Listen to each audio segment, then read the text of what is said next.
بسم الله الرحمن الرحيم الحمد لله الذي أنار قلوب عباده المتقين بنور كتابه المبين وجعل القرآن شفاء لما في الصدور وهدى ورحمة للمؤمنين والصلاة والسلام على خاتم الأنبياء وأشرف المرسلين سيدنا محمد النبي العربي الأمين صلاة وسلاما دائمين إلى يوم البعث والنشور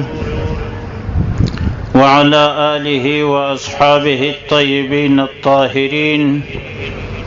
وعلى من تبعهم بإحسان إلى يوم الدين أما بعد فأعوذ بالله من الشيطان الرجيم بسم الله الرحمن الرحيم قل إن كنتم تحبون الله فاتبعوني يحببكم الله ويغفر لكم ذنوبكم والله غفور رحيم صدق الله العظيم قدرمنو علماء کرامو مبارکانو حافظانو قاریانو مشرانو او دی جلسې ته راغلو مېلمنو تاسو ته علماء کرامو ډېرې ګټورې خبرې وکړې د نورو خبرو خو ډېر ضرورت نشته وخت هم ناوخته دی او زه هم مریض یم د بیان اراده نه لرم صرف یو څو لنډې خبرې غواړم ستاسې حضور ته پیش کړم دې کې شک نشته چې پر مخ د ځمکې ډېر انسانان د الله عز وجل د محبت خبره کوي د هر چا صدا خبره اورو چې موږ د الله عز وجل سره محبت لرو خدا ټکی مهم دی چې کوم کسان په دې دعوا کې رښتینی دي رښتیا هم د الله عز وجل سره محبت لري او کوم کسان په دې دعوا کې رښتینی نه دي الله عز وجل په همدې آیت کې چې ما تلاوت وکړ د الله عز وجل سره د محبت معیار راښودلی قل إن كنتم تحبون الله فاتبعوني تدی ته ووایه ای پیغمبر صلی الله علیه وسلم داسې ورته ووایه وکچېرې تاسو د الله عز وجل سره محبت لرئ نو بیا زما اتباع وکړئ زما پیروي وکړئ که مو دا کار وکړ الله عز وجل به ستاسو سره محبت ولري یعنی الله عز وجل به تاسو ته ثوابونه درکړي او ستاسو ګناوې به در وبخښي والله غفور رحیم اوس نو کچېرې یو انسان دا وایي چې زما د الله جل وعلا سره محبت دی او هلته دی د هغو شیانو پروا نه لري چې الله عز وجل دی ځینې منع کړي په نافرمانیو اخته وي په ګناهو اخته وي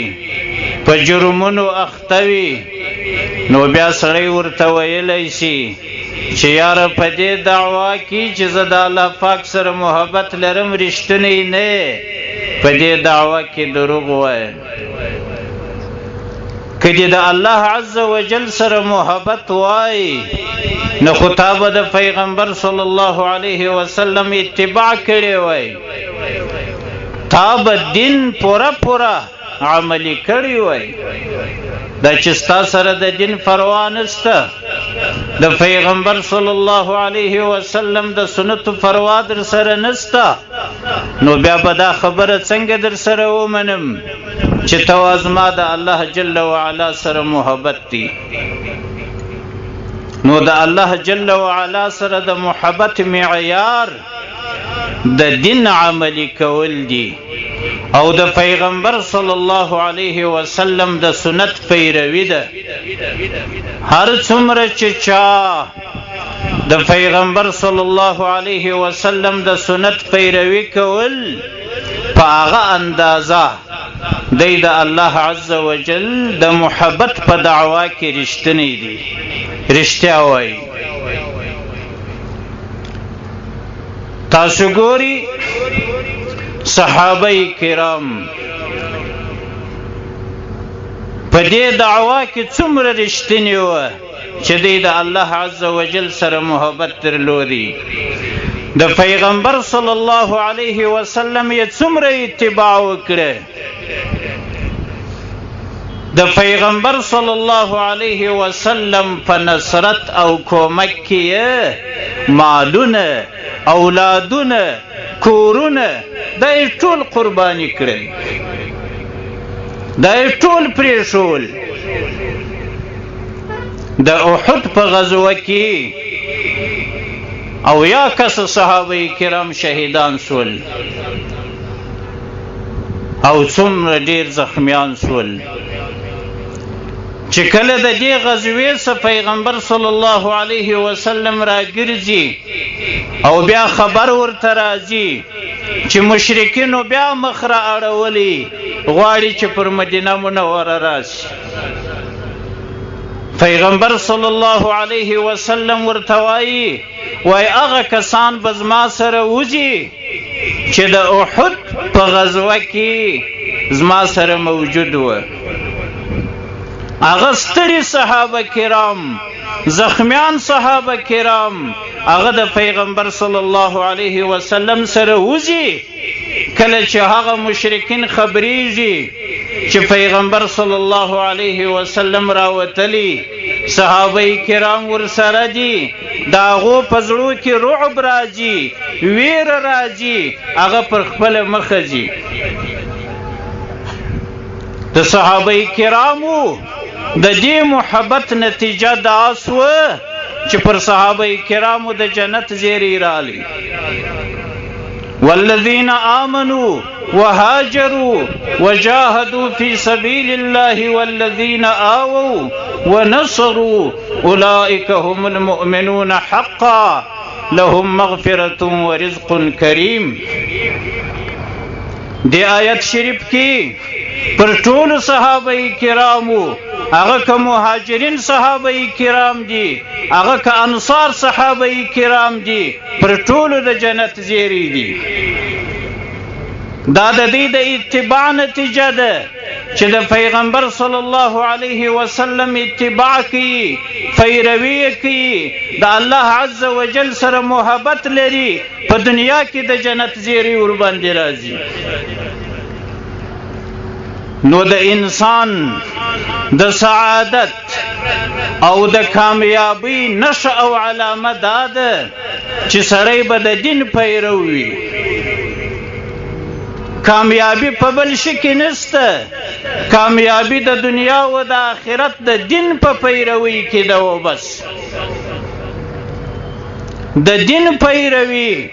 په اوسنۍ زمانه کې څنګه کېدلی شي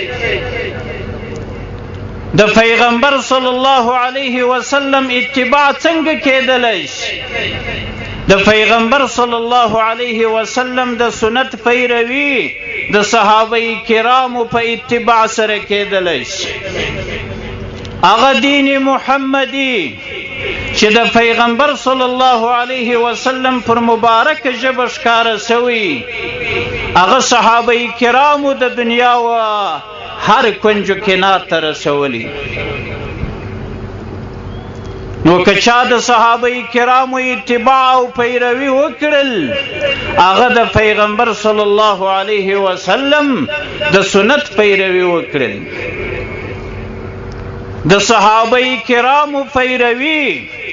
حضرات فقهاو او مجتهدینو او امامانو موږ تاسو ته راښودلي چې مذاهب یې موږ تاسو ته لیکلي. خلاصه هم دا چې په اوسنۍ زمانه کې په مذهب کې اوسېدل دا د صحابه کرامو اتباع، د صحابه کرامو اتباع، د پیغمبر صلی الله علیه وسلم پیروي او اتباع، د پیغمبر صلی الله علیه وسلم اتباع چې راغلل دا د الله جل وعلا اطاعت دی. من یطع الرسول فقد اطاع الله،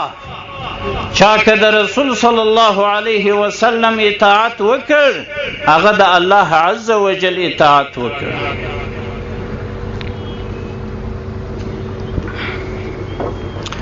ځینې کسان خدا دعوه کوي چې زه د پیغمبر صلی الله علیه وسلم په سنت عامل یم، د الله عز وجل په کتاب عمل کوم، خو د صحابه کرامو طریقه د ځان د پاره حجت نه بولي. د مثال په تور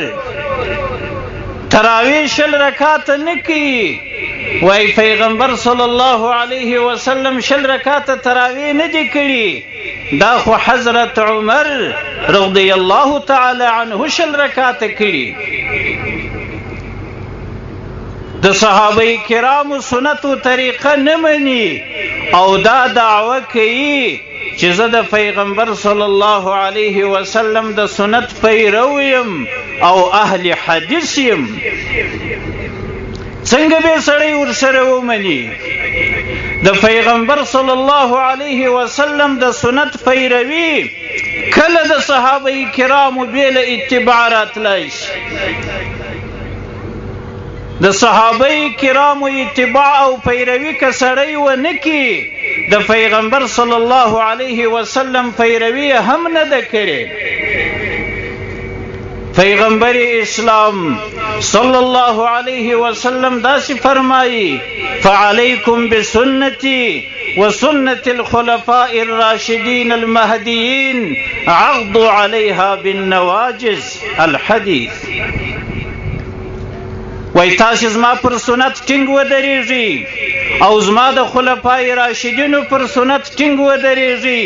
د زامې په غاښو یې ټینګ ونیسئ. نو دا چې یو سړی د خلفای راشدینو سنت نه بولي، د هغو طریقه د ځان د پاره حجت نه بولي، نو بیا به څنګه دا دعوا سړی ورسره ومني چې دی وایي زه د پیغمبر صلی الله علیه وسلم پیرو یم. پیغمبر علیه السلام خدا درته وایي چې ته د حضرت عمر رضی الله تعالی عنه پیروي وکړه او دی وایي زه د هغه پیروي نه کوم. پیغمبر صلی الله علیه وسلم داسې الفاظم فرمایلی: لا ادري ما بقائي فيكم فاقتدوا بالذين من بعدي ابي بكر وعمر رضي الله عنهما. وای زه نه یم خبر چې زما به څومره ژوند په تاسو کې وي، څومره زمانه به زه ژوندی یم، زما د حیات زمانه به څومره پاتې، نو تاسو تر ما وروسته په حضرت ابو بکر او حضرت عمر رضی الله عنهما پسې اقتدا وکړي. پیغمبر علیه السلام خدا توصیه کوي او دا سړی دلته ناست دی جامعه کې ګرځي، خلکو ته شبهات پیدا کی. وای پیغمبر صلی الله علیه وسلم 10 رکعات تراویح نه دي کړي، دا خو حضرت عمر کړي دي رضی الله عنه، دا هغه کار دی بدعت بولی معاذ الله. د دې کسانو په کتابو کې ما لیدلي وای حضرت عمر رضی الله تعالی عنه مبتدع دی معاذ الله. ولی تراویح 10 رکعات کړي او حضرت عثمان رضی الله تعالی عنه مبتدع دی، ولی د جمعې دوام اذان مقرر کی چې دا اوس اول کیږي معاذ الله. چې د یو سړي حال و دې ځای ته راورسېدی چې صحابه کرامو ته د بدعت نسبت کوي، بیا نو تاسې اندازه ولګوئ چې د دې دینداري به څنګه وي چې پر صحابه کرامو سړی بدګمانه سو، نو دا سړی پر خپل دین باندې هم اعتماد نه لري. ولی دا دین موږ ته چا را رسولی؟ دا صحابه کرامو را رسولی. صحابه کرامو ته خدای د بدعت نسبت کی، معاذ الله. او هغو کسانو ته د بدعت نسبت کی چې هغه د 10 مبشره اوسدي او هغه د خلفای راشدین اوسدي، هغه د امت امامان دي. نو بیا وروسته فقها په دې خو خلک خندوي، دا یو څو بې ادب کسان، بې علم کسان، نافو کسان دا زموږ استاسې په ټولنه کې ګرځي. احتیاط کوي چې په خبرو یې خطا نشي. اهل سنت والجماعت هغه کسان دي چې د پیغمبر صلی الله علیه وسلم د سنت پیروي کوي او د صحابه کرامو پر طریقه روان وي. سنت د پیغمبر علیه السلام طریقه، جماعت د صحابه کرامو جماعت. نو چې سړی د صحابه کرامو طریقه نه مني، دا بالکل د اهل سنت والجماعت سوتلی کسان دي. په تحتاوی 4 جلد کې دا راغلي، وای تاسو ای مؤمنانو په هغه ډله کې داخل سي، د هغې ډلې اتباع او پیروي وکړي چې پیغمبر صلی الله علیه وسلم فرقه ناجیه بللې، د الله عز وجل د عذابو څخه خلاصه ډله بللې. د دغې ډلې پیروي وکړي چې دا اهل سنت والجماعت دي. د الله پاک نصرت، د الله پاک توفیق د همدغې ډلې سره دی. او تاسو ګورئ د دې ډلې څه ونوځي، د الله پاک غضب، خذلان، د الله پاک قهر، دا پر هغه چا باندې دی چې د اهل سنت والجماعت څخه وتلی وي. اهل سنت والجماعت په اوسنۍ زمانه کې په دا 4 مذاهبو کې حصر دي: حنفي مذهب، مالکی مذهب، شافعی مذهب، حنبلی مذهب. په اوسنۍ زمانه کې اهل سنت والجماعت هم دغه کسان دي. په آخر کې داسې الفاظ وایي: